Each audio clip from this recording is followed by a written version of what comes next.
What's the story, everyone, and welcome back to yet another video. In today's video, we're going to be discussing the infamous Australian work-life balance. Is it legit? Do you genuinely notice a difference in your work hours? Do Australians simply just work less than the rest of us?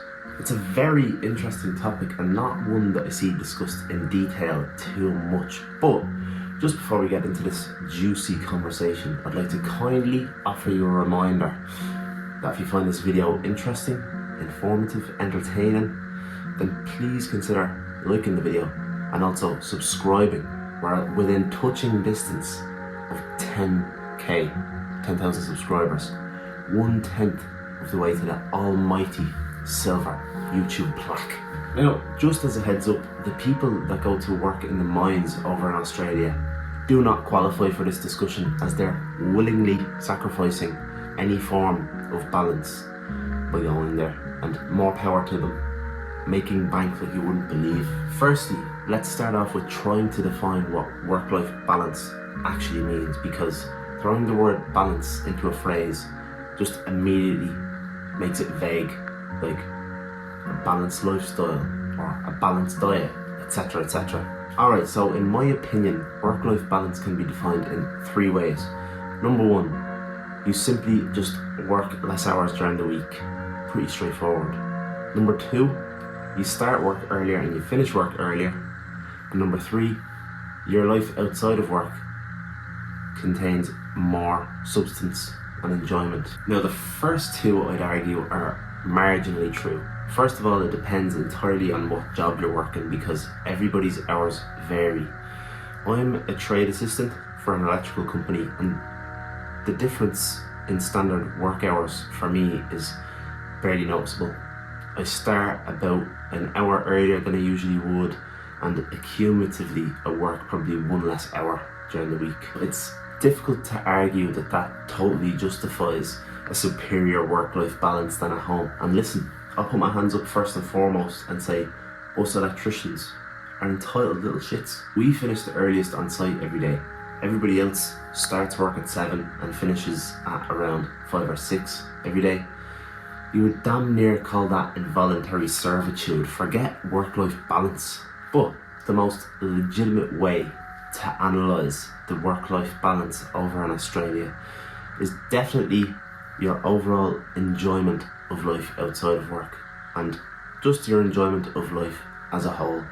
I'm yet to experience the Australian winter over here, but what I can say is that since I've been working and living over here, I feel as if I have this warm reassurance at all times that I don't need to worry or be stressed, because I feel as if I'm just on my holidays 24/7. Now, yes, work and life in general does not come without its fair share of stress and anxiety, no matter who you are or where you are. But what I can say is that being in Australia, that is a lot easier to manage. Especially when you know in the back of your mind that worst case scenario, you'll be going down to the beach this evening with a few pals, cracking up a cold one, watching the sun go down, and maybe having a little dip in the ocean just for good measure. So let's break it down a little bit. What does a typical weekday look like for me? I wake up at 5:30 every morning, get the bus for 6 and arrive at work for 7. Now, this is probably a crucial factor towards my overall enjoyment, and probably plays a small role in terms of work-life balance, but I really enjoy my job. As I said, I'm a TA for an electrical company, which is what I'm qualified as back home. Yet, surprisingly, I actually enjoy this job probably more than the jobs that I had back home. It's routine. I clock in and clock off at the same time every day. I just go in, do my job, and go home. I'm not putting out fires left, right and centre. I've not got horrible people over me. It's nice. It just helps me tip along, pay rent. What more could you ask for? So I'll clock off for the day at around 3:45. Still a pretty typical time to finish up work back home, I'd say. However, as the weather in Australia is hot and stunning 9 times out of 10, I'm a lot more motivated to spend my time doing something that I'll actually enjoy. It could be something as simple as just going for a walk and soaking up the lovely warm weather. It could be going to the park, sparking up a barbecue. If you're with your family and friends, you could be playing frisbee or kicking a ball around or just lying in the grass. Or another very popular choice amongst Australians and visitors on work holiday visas, you just spend your evening at the beach, just maybe going for a quick dip in the ocean or catching the last bit of the sun's rays. I actually touched on it briefly in my previous video that the bars over here are absolutely packed every single evening. It doesn't matter if it's a Tuesday or a Saturday. Casual drinking on a school night is generally just more accepted over here and not viewed to be as detrimental as it is back home. Now, I know what some of you might be thinking. There's nothing stopping you from living this kind of lifestyle back home, and technically I would say you're right. However, you don't wander outside in Ireland and see genuine communities, hundreds of people just simply outside relishing the simple and enjoyable things life has to offer. It's just something that you can't actually wrap your head around until you've spent some time out here. For example, my routine back home would be I'd get home from work anywhere between 4 to 7 p.m. My job was slightly more chaotic and unpredictable back home. But I'd be back home and I'd have to work so hard to muster up the energy to do anything.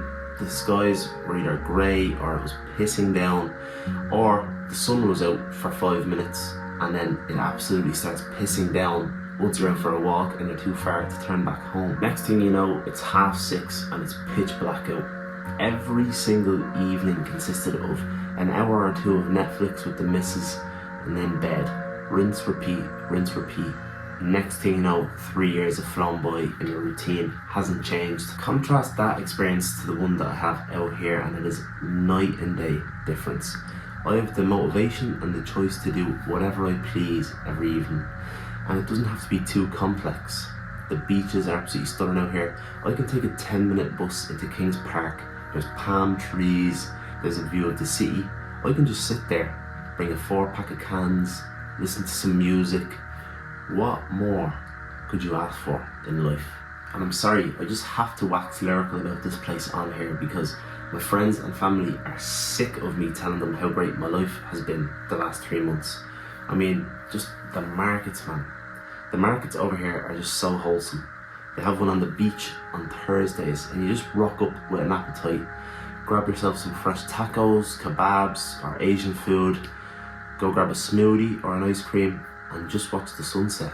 It's amazing, and I couldn't speak more highly of it if I tried. It's just something you have to come and experience for yourself, or you can experience it vicariously through my vlogs, in case you need another reminder to subscribe. Now, I can't make a YouTube video about work-life balance without talking about the weekends, and this is something that I can't even downplay. I just have to be as sincere as I can. The weekends over here are magical. I generally spend my time on the weekends as if I'm on my holidays abroad in the summer every single weekend, which generally consists of sitting on one of the several beaches to choose from out here and intermittently going between lying in the sand and diving into the sea. And if nothing else, you can just spend your time over here just leveling up your weekend game. I see kids hopping onto the bus with their fishing rods. Going to the beach is like going to an exhibition for surfers and kite surfers and people on jet skis. There's some beautiful lakes and rivers where you can take a rowing boat or a paddleboard, and that's the beauty of this place.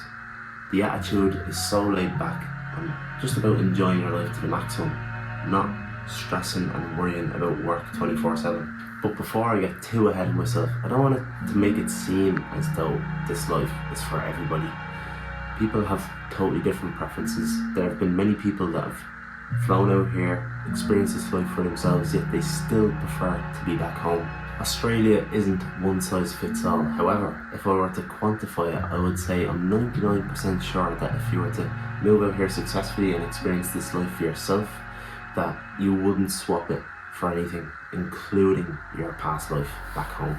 So I believe I have yapped for long enough about how I've perceived what the Australian work-life balance actually is. I feel as though people just mention it as a throwaway statement without delving into the thought of it too much. As I said, if you hear work-life balance and expect to be working half the hours that you do back home, that is far from the reality. But if you are moving to Australia, you are certain to live a happier, fulfilling and much more enjoyable life consistently outside of work. You don't have to maintain any satisfaction you extract from life solely on the weekends like you do back home. But with all that being said, that is the end of today's video.